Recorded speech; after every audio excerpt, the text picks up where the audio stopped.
నమస్తే, welcome to morning news with RK. ఈరోజు పత్రికల్లో వచ్చినటువంటి వార్తలు విశ్లేషించుకుందాం. దాదాపు అన్ని పత్రికల్లో కూడా నిన్న అసెంబ్లీలో కేసీఆర్ మాట్లాడిన మాటలే ప్రధాన వార్తగా ప్రచురించడం జరిగింది. ముందుగా నమస్తే తెలంగాణ పత్రికలో వచ్చిన వార్తలు చూద్దాం. ఎట్లుండే తెలంగాణ 7 ఏళ్ల కిందట?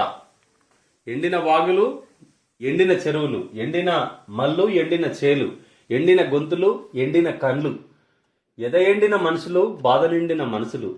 స్వరాష్ట్రంలో సంక్షేమ స్వర్ణయుగం. సంక్షేమానికి 7 ఏళ్లలో 74,165 కోట్లు. సొంతంగా జాగ ఉంటే ఇంటికి సాయం. నియోజకవర్గానికి 1200 వరకు కట్టిస్తాం.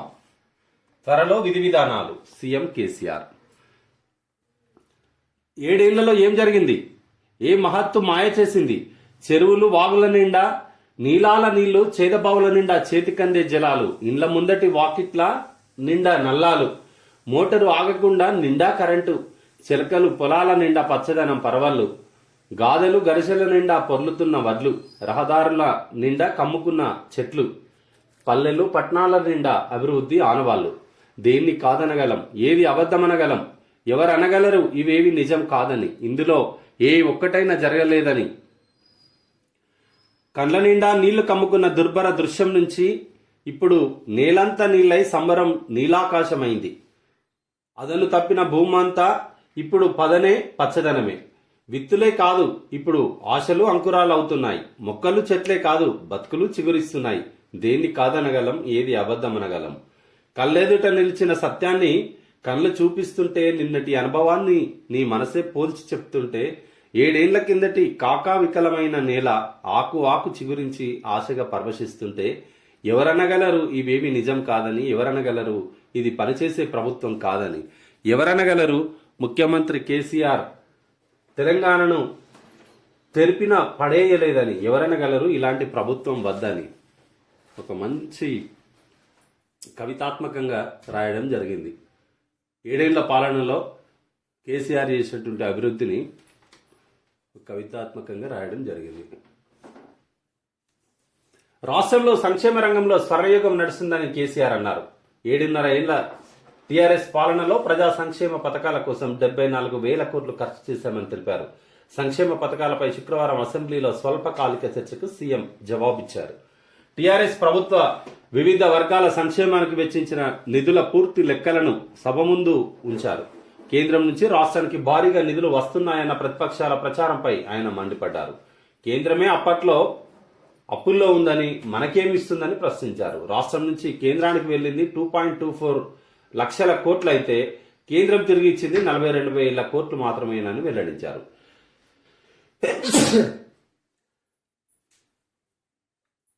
సెంటర్ సే క్యాయా అన్న ప్రశ్నకు కుచ్ నహీ ఆయా భాయ్ అని సీఎం జవాబిచ్చారు. ప్రపంచంలో ప్రజాక్షేత్రమే అసలైన పెద్ద కోర్టు అని ఆయన అన్నారు.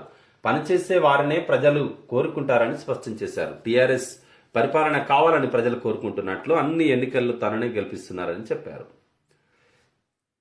ఇది తెలంగాణలో సంక్షేమానికి ఎంత, మైనారిటీ సంక్షేమానికి, మహిళా సంక్షేమం, గిరిజన సంక్షేమం, బీసీ సంక్షేమం, ఎస్సీ సంక్షేమం, ఎవరెవరికి ఎన్ని వేల కోట్ల రూపాయలు ఖర్చు చేసిండో ఈ 7 ఏళ్లలో ఇక్కడ మ్యాప్ ఇవ్వడం జరిగింది.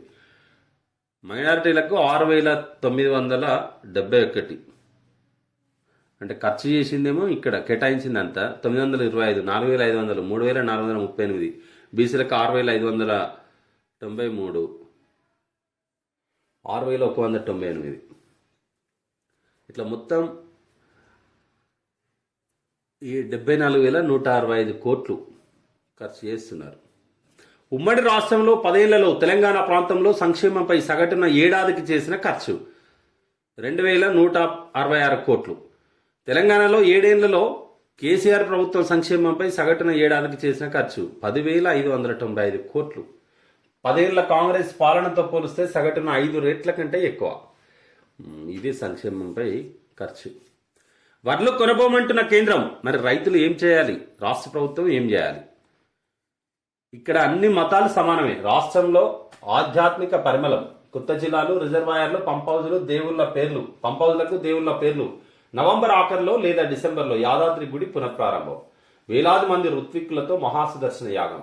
ప్రభుత్వం ఏ కులాన్ని విస్మరించలేదు. అన్ని వర్గాలకు సంక్షేమ ఫలాలు. ఇతర రాష్ట్రాలకు చెందిన 15 లక్షల మందికి ఉపాధి కల్పిస్తున్న తెలంగాణ. ఎక్కడైనా అలా ఉంటుందా? ఈ మధ్య కేంద్రం రాష్ట్రం ఏదైనా మంచి చేస్తే చాలా చీప్ గా మాట్లాడుతున్నారు. మీ జేబులకి వెళ్ళి ఇస్తున్నారా అంటున్నారు. ఎవరైనా జేబులకి వెళ్ళి ఇస్తారా? ప్రపంచంలో ఇదివరకు ఎవరైనా ఇచ్చిర్రా? అమెరికాలో ఇస్తారా? లండన్లో ఇస్తారా? ఎక్కడైనా ఇలా ఉంటుందా? ప్రజలు కట్టే పన్నులను సమన్వయం చేసి ధర్మబద్ధంగా తిరిగి ప్రజల ఉజ్వల భవిష్యత్తు కోసం తాత్కాలిక, మధ్యకాలిక, దీర్ఘకాలిక అవసరాలకు ఎట్లా వాడుతున్నారు, ఇందుకు ఎలాంటి నైపుణ్యం, దృక్పథం అనుసరిస్తున్నారు అన్నది ముఖ్యం. దాన్నే ప్రజలు హర్షిస్తారు, దాన్నే సపోర్ట్ చేస్తారు. ఇది మన అందరి తెలంగాణ, ఇది మన తెలంగాణ, మన అందరి తెలంగాణ. అందరం కలిసి దీన్ని మరింత గొప్పగా చేసుకుందాం. రాజకీయాల కోసం మాట్లాడండి, మేం తప్పులు చేస్తే విమర్శించండి, వద్దనం. కానీ రాజకీయాల పేరుతో మన తెలంగాణను మనమే మలినం చేయడం, మరో రకంగా చిన్నపుచ్చే ప్రయత్నం చేయడం మంచిది కాదు. రాజకీయాల కోసం రాష్ట్రాన్ని, రాష్ట్ర ప్రగతిని విమర్శించకండి. మనల్ని మనమే కించపరచుకోవడం గొప్ప వాళ్ళ లక్షణం కాదు అంటూ నేను అసెంబ్లీలో సుదీర్ఘమైనటువంటి ఉపన్యాసంలో ఈ వివిధ అంశాల గురించి చెప్పడం జరిగింది. ఇక్కడ హైదరాబాద్లోని పేట్ల బుర్జు ఆధునిక ప్రభుత్వ ఆసుపత్రి దవాఖానాలో ప్రసవం అనంతరం శుక్రవారం కేసీఆర్ కిట్ తీసుకుని ఇంటికి వెళ్తున్న శంషాబాద్కు చెందిన పావని, ఆమె భర్త నారాయణ. వాళ్ళ ఫోటో ఇక్కడ ఇవ్వడం జరిగింది కేసీఆర్ కిట్తో పాటు. రైట్, ఇది తెలంగాణ ముఖ్యమంత్రి కేసీఆర్ నిన్న అసెంబ్లీలో సంక్షేమంతో పాటుగా వివిధ అంశాల గురించి మాట్లాడినటువంటి మాటలు. మాజీ ప్రధాని తెలుగు తేజం పివి నరసింహారావు నిలువెత్తు చిత్రపటాన్ని శుక్రవారం అసెంబ్లీ ప్రాంగణంలో ఆవిష్కరించారు. Speaker Pocharam, CM KCR, MLC PV తనయ, సురభి వాణిదేవి, మంత్రులు ప్రశాంత్ రెడ్డి, ఎర్రబెల్లి, కేకే, సిఎల్పి నేత బట్టి విక్రమార్క, పివి కుటుంబ సభ్యులు ఈ కార్యక్రమంలో పాల్గొన్నారు. పివి గారి చిత్రపటాన్ని అసెంబ్లీ ప్రాంగణంలో ఆవిష్కరించిన ఫోటో. కులగణన చేయాల్సిందే, కేంద్ర సర్కారును కోరిన తెలంగాణ, కేసీఆర్ తీర్మానం, అసెంబ్లీ ఏకగ్రీవ ఆమోదం. ఈ ఏడాది చేపట్టనున్న 2020-2021 జనగణనలో కులాల వారీగా బీసీ జనాభా లెక్కలను కూడా సేకరించాలని కేంద్ర ప్రభుత్వాన్ని కోరుతూ అసెంబ్లీ ఏకగ్రీవంగా తీర్మానం చేసింది. శుక్రవారం అసెంబ్లీలో ప్రశ్నోత్తరాలు ముగిసిన అనంతరం ప్రభుత్వం తరపున ఇందుకు సంబంధించిన తీర్మానాన్ని ముఖ్యమంత్రి కేసీఆర్ ప్రవేశపెట్టారు. సమాజంలోని పేద వర్గాల సముద్ధరణను దృష్టిలో ఉంచుకొని పేదలకు లబ్ధి చేకూర్చడం కోసం వివిధ సంక్షేమ చర్యలు చేపట్టడానికి ఖచ్చితమైన గణాంకాలు నిర్వహించాల్సి ఉన్నది. సాంఘికంగా, విద్యాపరంగా వెనుకబడిన తరగతుల పౌరులకు సంబంధించిన రాజ్యాంగంలోని section 15 rule 4(5), section 16 rule 4, section 243 ప్రకారం పూర్తి వివరణ ఉండాల్సిందే అని ఒక తీర్మానం చేసింది అసెంబ్లీలో. ఇప్పుడు తీర్మానం చేసింది కాబట్టి అయినా కనీసం కేంద్రం స్పందించాలి. ఇప్పుడు లేకుంటే బీసీలకు మీరు ఏ ప్రాతిపదికన న్యాయం చేస్తారు, ఎంతమంది ఉన్నారు అనేది ఎట్లా తెలుస్తుంది? ఇప్పుడు సంవత్సరాల క్రితం తీసుకున్నటువంటి లెక్కలతోటే ఇప్పటికి అదే కొనసాగిస్తామంటే ఎట్లా అవుతుంది? మెజారిటీగా ఉన్నారు బీసీలు, మరి బీసీలకు న్యాయం జరగాలి కదా. న్యాయం జరగకుండా కుల గణన చేయనంటే దాని ఉద్దేశం ఏంది?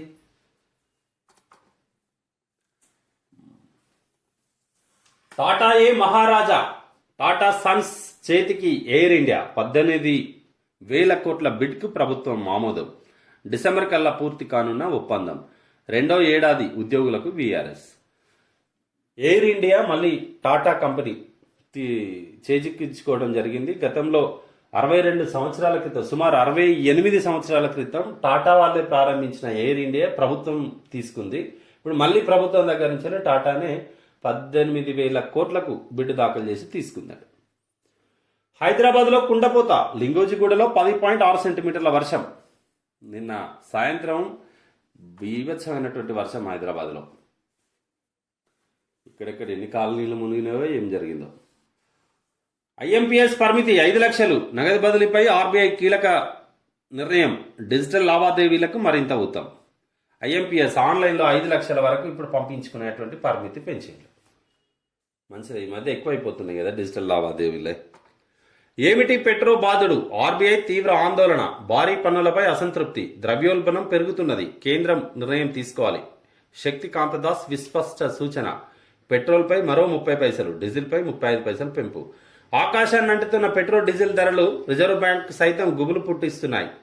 బ్యాంకుకు సైతం ద్రవ్యోల్బణం పెరుగుదలకు కారణం ఇంధనాలపై ఉన్న అధిక సుంకాలేనని, వీటిని తగ్గించాలంటూ కేంద్ర ప్రభుత్వానికి ఆర్బీఐ గవర్నర్ శక్తికాంత్ దాస్ పరోక్షంగా సూచించారు. పెట్రోల్ ధరలపై తమ ఆందోళనను, సూచనలను ఎప్పటికప్పుడు కేంద్రానికి తెలియజేస్తున్నామని, దీనిపై ఆర్బీఐకి ప్రభుత్వానికి మధ్య నిరంతరం సంప్రదింపులు జరుగుతున్నాయన్నారు. వాళ్ళు చేరు ఇప్పటికి సగం పెంచేసిండు వీళ్ళు వచ్చిన 6-7 ఏళ్లలో. 60 రూపాయలు ఉన్నటువంటిది ఇవాళ 110కి వచ్చేసింది. దగ్గర దగ్గర సగానికి పైగా ఇప్పటికీ పెంచిండ్రు. ఇంత న్యాయమా, ఇంత ఘోరమా పెట్రోల్ డీజిల్? అసలు దానికి నియంత్రణ అనేది లేకుండా పోతుంది ఎన్డీఏ ప్రభుత్వంలో. ఇది నమస్తే తెలంగాణ పత్రికలో ఉన్న వార్తలు. ఇప్పుడు ఈనాడు చూద్దాం.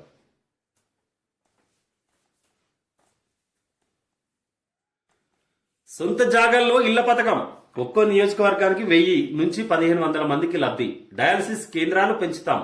రాజకీయాల కోసం తెలంగాణను చులకన చేయొద్దు. సంక్షేమానికి కాంగ్రెస్ కంటే 5 రెట్లు అధికంగా ఖర్చు చేశాం. అసెంబ్లీలో సీఎం కేసీఆర్ వెల్లడి. సొంత జాగా ఉంటే ఇళ్ల నిర్మాణానికి సాయం చేస్తారట. దానికోసం విధి విధానాలు రూపొందిస్తామని చెప్తున్నారు. ఒక నియోజకవర్గానికి సుమారు 1000 నుండి 1500 మందికి లబ్ధి చేకూరే విధంగా నిర్మాణం చేపించుకోవచ్చట. సొంత జాగా ఉన్న పేదలు ప్రభుత్వ సాయంతో ఇల్లు నిర్మించుకునే పథకాన్ని త్వరలోనే ప్రారంభిస్తామని కేసీఆర్ ప్రకటించారు. ఈ పథకం అమలు చేస్తామని బడ్జెట్ సందర్భంగా హామీ ఇచ్చామని, దాన్ని 100% తెస్తామని చెప్పారు. శాసనసభలో శుక్రవారం సంక్షేమంపై జరిగిన లఘు చర్చలో సభ్యులు మాట్లాడిన అనంతరం వారి ప్రశ్నలకు, సందేహాలకు సీఎం సమాధానం ఇచ్చారు. నిర్దేశించిన అర్హతలను పాటించి ఒక్క నియోజకవర్గంలో 1000 నుండి 1500 మందికి లబ్ధి చేకూరేలా పథకాన్ని అమలు చేస్తామని చెప్పారు. ఇట్లా 1000 నుండి 1500 మందికి డబుల్ బెడ్రూమ్లు కట్టియాలంటే ప్రభుత్వంతో అయ్యేటట్లేదు. అందుకే ఇంకో రకంగా లబ్ధి చేకూరేటట్టు ఒకవైపు డబుల్ బెడ్రూమ్ల పథకాలు నడుస్తూనే మరొక వైపు ఈ ఇంటి జాగా ఉన్నటువంటి వారికి ప్రభుత్వం సాయం చేస్తుంది. అట్లా చేస్తేనే తొందరగా పోతారు సార్. మీరు ఇది చేయక అది చేయక ఉంటే ఎట్లా? మిగతా కేసుల్లోనూ నిందితులతో ఇలాగే వ్యవహరిస్తారా? యూపీ సర్కార్ నుంచి మాటలే తప్ప చర్యలు కనిపించడం లేదు. సిట్లో అందరూ స్థానిక అధికారులే. అన్నింటికీ సిబిఐ విచారణే పరిష్కారం కాదు.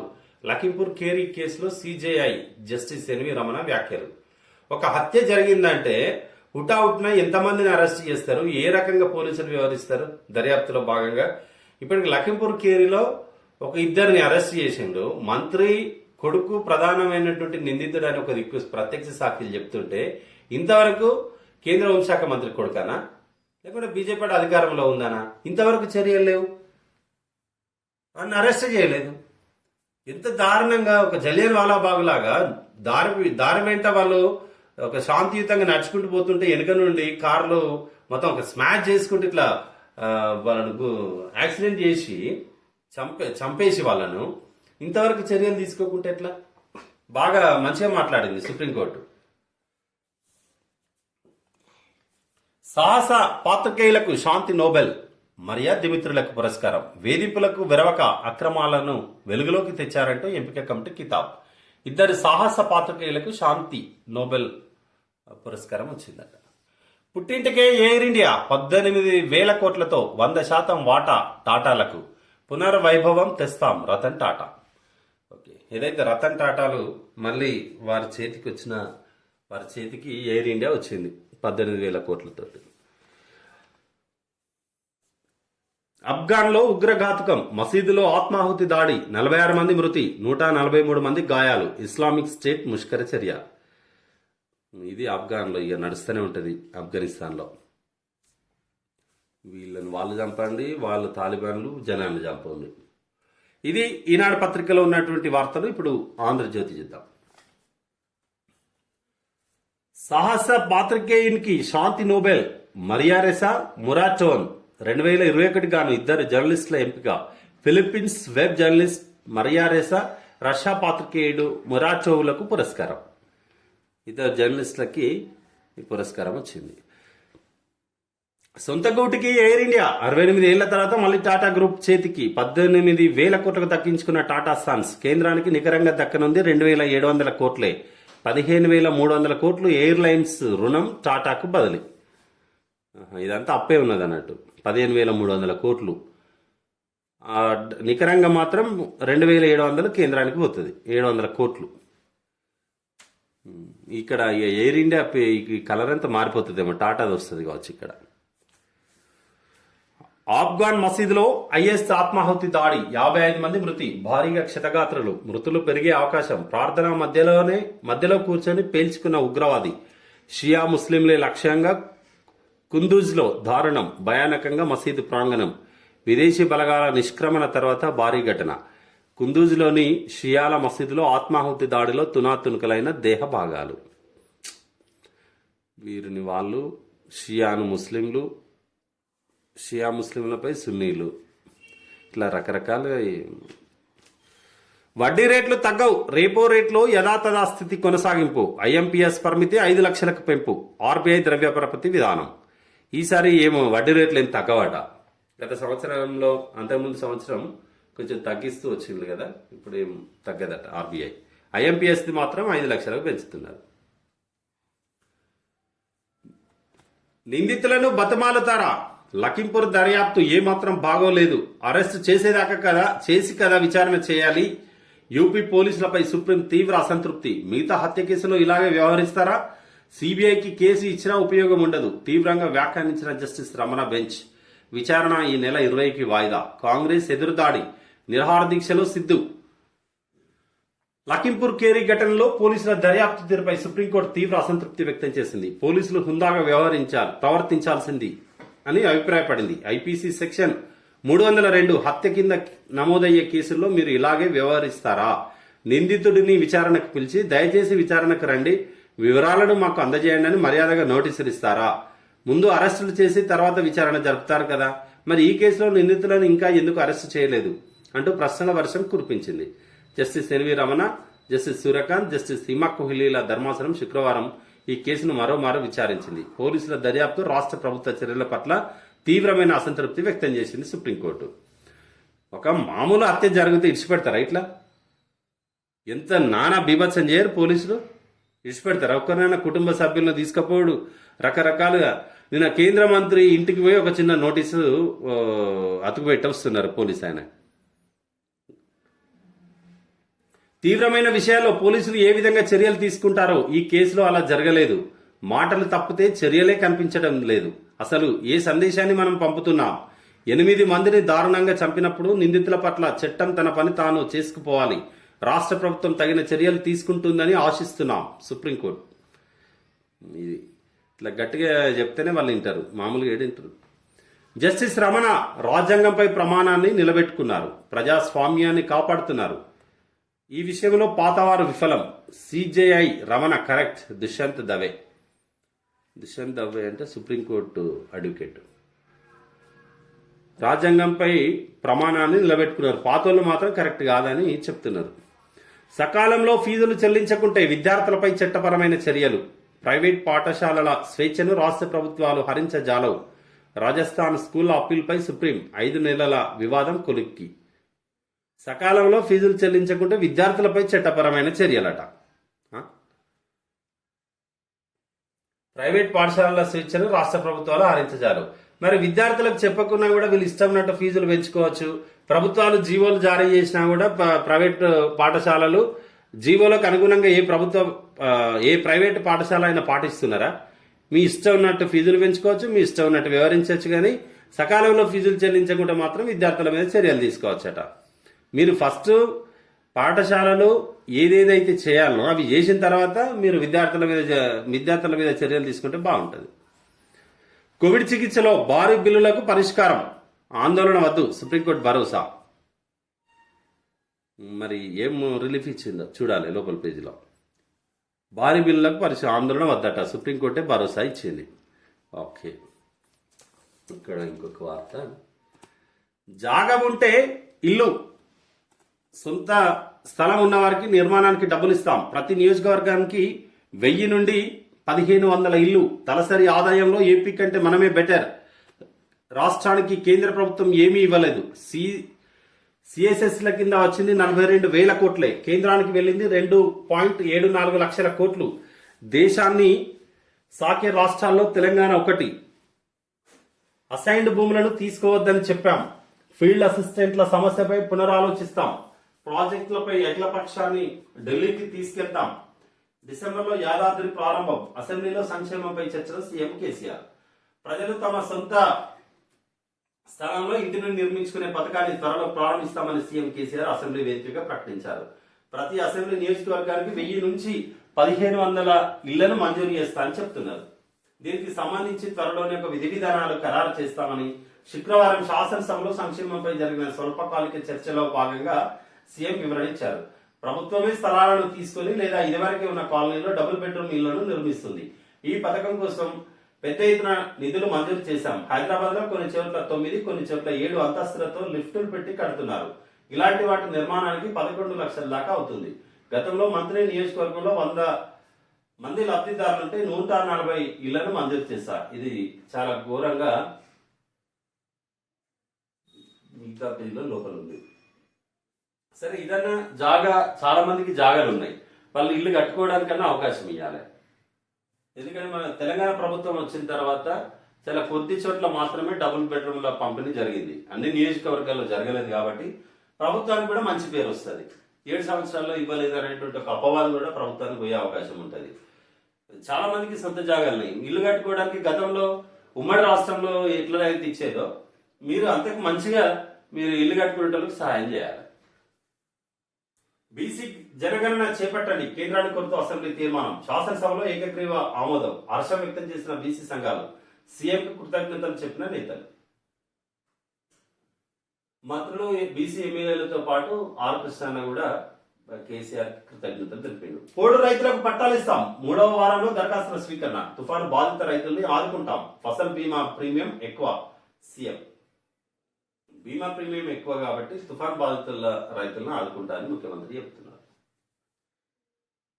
నామినేషన్లు దాఖలు చేస్తున్న టీఆర్ఎస్ అభ్యర్థి గెల్ల శ్రీనివాస్ యాదవ్, బీజేపీ అభ్యర్థి ఈటల రాజేందర్, కాంగ్రెస్ అభ్యర్థి బల్మూరు వెంకట్. ఇక్కడ గెల్లు శ్రీనివాస్ తోటి హరీష్ రావు, ఇక్కడ ఈటల రాజేందర్ తోటి కిషన్ రెడ్డి, బండి సంజయ్, బల్మూరు వెంకట్ తోటి దామోదర్ రాజనరసింహులు. ఫోటో. ప్రచార హోరు. హుజురాబాద్ లో ముగిసిన నామినేషన్ల ఘట్టం. టీఆర్ఎస్, బీజేపీ, కాంగ్రెస్ మధ్య ప్రధాన పోటీ. ఇప్పటికే ప్రచారంలో టీఆర్ఎస్, బీజేపీ ముందంజ. ఎన్నిక వ్యూహంపై నేడు టీపీసీసీ ముఖ్య నేతల భేటీ. దళిత బంధు ఈటలదే, దానికి ఆయన పేరు పెడితేనే సార్థకత. మాట తప్పడం మోసం కేసీఆర్ నైజం. కోర్టులు పెట్టినా టీఆర్ఎస్ గెలవదు. కేంద్ర మంత్రి కిషన్ రెడ్డి. మొత్తం నామినేషన్లు 61. ఉపాధి ఫీల్డ్ అసిస్టెంట్లు 15 మంది. బీజేపీ అమ్మకాల పార్టీ, మాది నమ్మకాల పార్టీ. హరీష్ బకరా. కేటీఆర్ ను సీఎం చేయడానికి కేసీఆర్ వ్యూహం. హరీష్ ఈటలను ఒకరిపై ఒకరిని ఉసిగొల్పారు రేవంత్ రెడ్డి. హరీష్ రావును, ఈటల రాజేందర్ను ఒకరిపై ఒకరిని ఉసిగొల్పిన్లు. మధ్యలో కేటీఆర్ ముఖ్యమంత్రి చేయడానికి కేసీఆర్ వ్యూహం అంటూ నిన్న రేవంత్ రెడ్డి బల్మూరి వెంకట్ నామినేషన్ సందర్భంలో మాట్లాడిన మాటలు. ఇక్కడ మొత్తం 61 వస్తే దీంట్లో ఉపాధి ఫీల్డ్ అసిస్టెంట్లు 15 మంది అన్నట. మీ సమస్యను ముఖ్యమంత్రి పరిష్కరిస్తానని నిన్న పునరాలోచిస్తామని చెప్పిండు అసెంబ్లీలో. మరి వాళ్ళు విత్డ్రా అవుతారా ఉంటారా చూడాలి.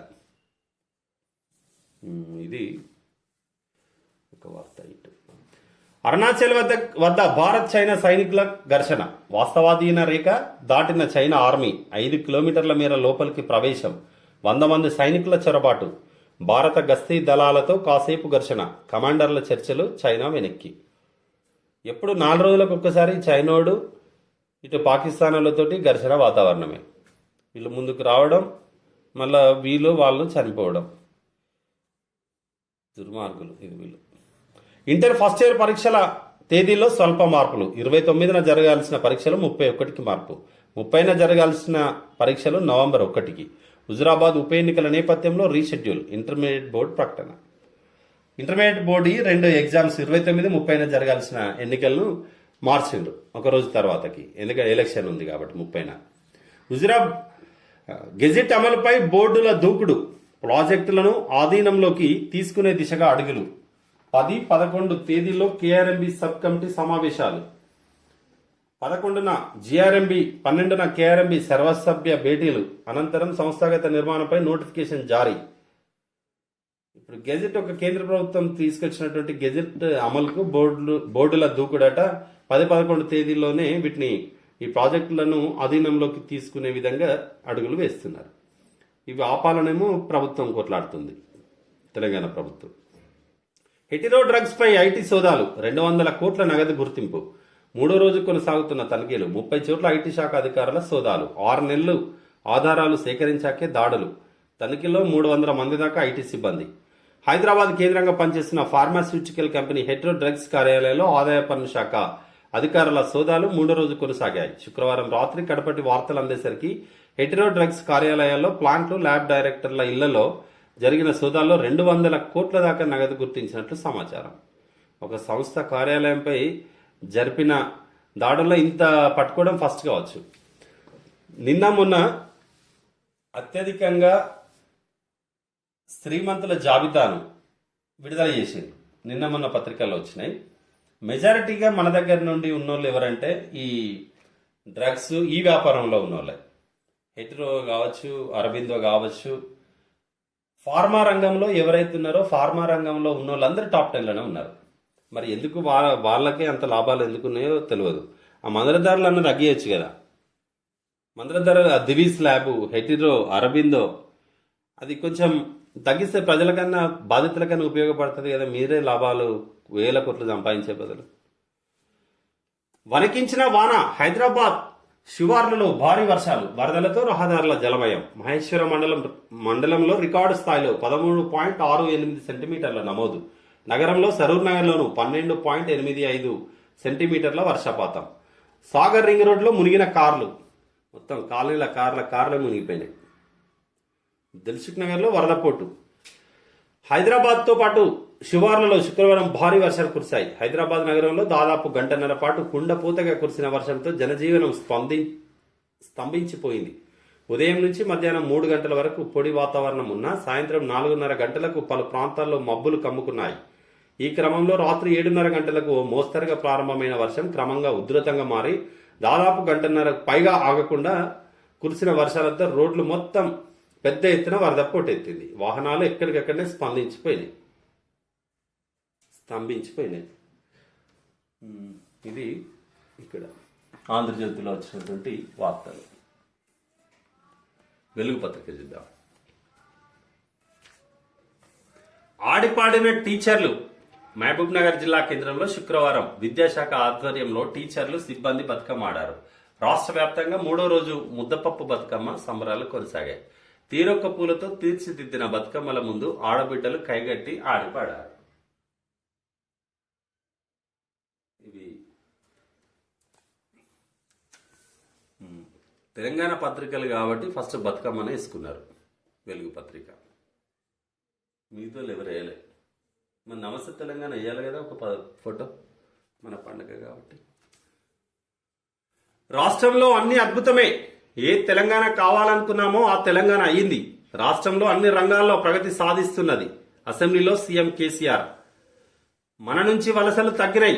వేరే రాష్ట్రాల వాళ్లే వలసొస్తున్నారు. అన్ని కులాలకు ఆత్మ గౌరవ భవనాలు ఇచ్చినాం. ప్రపంచం నివ్వరపోయేలా యాదాద్రి కడుతున్నాం. త్వరలో రీఓపెన్ చేస్తాం. సొంత జాగాలో ఇల్లు కట్టుకుంటే డబ్బులు ఇస్తాం. కౌలు రైతుల విషయాన్ని పట్టించుకోం. కృష్ణా గోదావరి బోర్డుల గెజెట్ వాయిదాకు ప్రధాని వద్దకు అగ్రపక్షంతో పోతామని వెల్లడి. ముగిసిన అసెంబ్లీ సమావేశాలు. నిజమే, దీంట్లో ఈ మన యాదాద్రిలో ప్రపంచం నివ్వరపోయేలా ఒక్కసారి గనక ఎవరన్నా మనోళ్ళు ఒక్కసారి పోయి యాదగిరి గుట్టను చూస్తే, గతంలో యాదాద్రి ఇప్పుడు యాదాద్రి ఎట్లుందో చూస్తే కేసీఆర్ను జన్మలో కూడా మర్చిపోరు. ఎంత ముందు చూపు, ఎంత అంటే పాలకుడికి ఆ లక్షణాలు, ఆ నాయకత్వ లక్షణాలు, ఆ కమిట్మెంట్ ఉంటేనే అంత పని అవుతుంది. ఎంత బ్యూటిఫుల్ అంటే అంత బ్యూటిఫుల్ గా యాదాద్రి దేవాలయాన్ని తీర్చిదిద్దింది. దేశాన్ని సాకే 6-7 రాష్ట్రాల్లో తెలంగాణ 4వ ప్లేస్ లో ఉంది. ఫసల్ బీమా పథకం బోగస్, అది శాస్త్రీయంగా లేదు. మేము బాగా పనిచేస్తున్నాం కాబట్టి అన్ని ఎన్నికల్లో జనం ఓట్లేసి గెలిపిస్తున్నారు. రాష్ట్రంలో ఆధ్యాత్మిక పరిమళాలు వెదజల్లుతున్నాయి. బోనాలను ఎవరైనా పట్టించుకున్నారా? ఇప్పుడు బోనాలు వస్తే మా మంత్రులే ముందుంటున్నారు. మేము మంచి కార్యక్రమాలు చేస్తుంటే మీ జేబులోకి వెళ్ళి ఇస్తున్నారా అని కొందరు చీప్ గా మాట్లాడుతున్నారు. దసరా తర్వాత రెసిడెన్షియల్ స్కూళ్లు తెరుస్తాం. అసెంబ్లీలో సీఎం కేసీఆర్. అన్ని రంగాల్లో ముందుకు పోతున్నదని, అద్భుతమైన ప్రగతిని సాధిస్తున్నదని సీఎం కేసీఆర్ అన్నారు. తెలంగాణలో అప్పిచ్చే వాడున్నాడు, అద్భుతమైన వైద్యం ఉంది, అద్భుతమైన నీళ్లున్నాయి, కరెంట్ ఉంది, అద్భుతంగా ఉపాధి ఉంది, అందుకే ఇక్కడికి అందరూ వస్తున్నారు అని తెలిపారు. ఒకప్పుడు వలసలు పోయే మహబూబ్నగర్ జిల్లాలో ఇప్పుడు వేరే వాళ్ళు వచ్చి కూలి చేసుకునే పరిస్థితి వచ్చిందని, ఇందుకు తాను చాలా సంతోషంగా ఉన్నానని ఆయన చెప్పారు. ఏ తెలంగాణ కావాలనుకున్నామో ఆ తెలంగాణ అయిందని పేర్కొన్నారు. ఏ రాష్ట్రంలో లేని సంక్షేమం ఇక్కడ జరుగుతున్నదన్నారు. శుక్రవారం సంక్షేమంపై అసెంబ్లీలో జరిగిన షార్ట్ డిస్కషన్ కు సీఎం కేసీఆర్ సమాధానం ఇచ్చారు. క్వశ్చన్ అవర్ లో ఫసల్ బీమా కౌలు రైతుల ఇబ్బందులపై మాట్లాడారు. ఎస్సీ, ఎస్టీ, బీసీ, మైనారిటీ, మహిళా శిశు సంక్షేమానికి తమ ప్రభుత్వం ఎంతో ప్రాధాన్యం ఇచ్చిందని చెప్పి అన్ని డీటెయిల్ గా ముఖ్యమంత్రి గారు ఏ సంక్షేమానికి ఎంత ఇచ్చిందో డీటెయిల్ గా అసెంబ్లీలో చెప్పడం జరిగింది. మహబూబ్ నగర్ జిల్లాను చూస్తే ఒకప్పుడు మొత్తం ఈ దేశంలో ఉన్నటువంటి ప్రతి రాష్ట్రంలో మహబూబ్ నగర్ కూలీలే ఉండేది. ఇవాళ తెలంగాణ వచ్చిన తర్వాత వలసలు మొత్తం ఆగిపోయినాయి. మహబూబ్ నగర్ జిల్లాలో ఎక్కడ కూడా పచ్చగా కనిపించకపోయేది. మనం అటు పోతుంటే అక్కడక్కడ మినహా ఇవాళ మహబూబ్ నగర్ జిల్లాకే మిగతా రాష్ట్రాల నుంచి వచ్చి పనిచేసుకునేటువంటి పరిస్థితిని కేసీఆర్ తీసుకొచ్చిండు. ఇందుకే కదా మనం తెలంగాణ కోరుకున్నది, మీ నాయకత్వాన్ని తీసుకున్నది. తెలంగాణ ప్రజలు మహబూబ్ నగర్ ప్రజలను అడిగితే చెప్తారు. కృష్ణా నీళ్ల వివాదాలపై చర్చించకుండా అసెంబ్లీ సమావేశాలను అర్ధాంతరంగా ముగించిండ్రు. చాలా అంశాలు చర్చకు వస్తాయనుకున్నాం. సభలో సరైన టైం ఇవ్వకుండా మా గొంతు నొక్కిండ్రు. ఉపాధి హామీ ఫీల్డ్ అసిస్టెంట్లను తిరిగి విధుల్లోకి తీసుకోవాలి. సిఎల్పి నేత బట్టి విక్రమార్క. అంతా సొంత డబ్బా. అసెంబ్లీ సమావేశాలను రాష్ట్ర ప్రభుత్వం ఆత్మస్తుతి పరనిందగానే నడిపించింది. సొంత డబ్బా కొట్టుకోవడానికి ఉపయోగించుకుంది. ప్రజల సమస్యలను అడ్రస్ చేయడంలో ఫెయిల్ అయింది. ప్రభుత్వాన్ని ప్రధాన ప్రతిపక్షంగా కాంగ్రెస్ నిలదీయలేకపోయింది. బీజేపీ వర్సెస్ టీఆర్ఎస్ గా అసెంబ్లీ సమావేశాలను మలచడంలో మేము సక్సెస్ అయినాం. BJP MLA Raghunandan Rao. ఈటల రాజేందర్దే దళిత బంధు క్రెడిట్. ప్రజాస్వామ్యానికి నియంతృత్వానికి మధ్య పోటీ.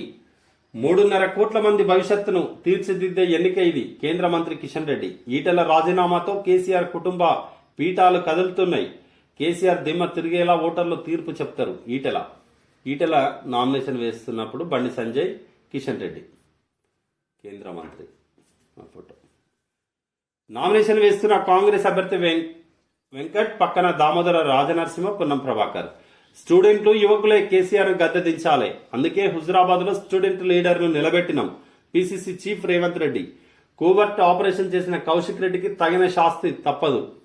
హరీష్, ఈటల మధ్య వ్యాపార లావాదేవీలు సాగుతున్నాయి. కేసీఆర్, ఈటల మధ్య వ్యక్తిగత సమస్యలున్నాయి. అవి జనానికి అనవసరమని కామెంట్.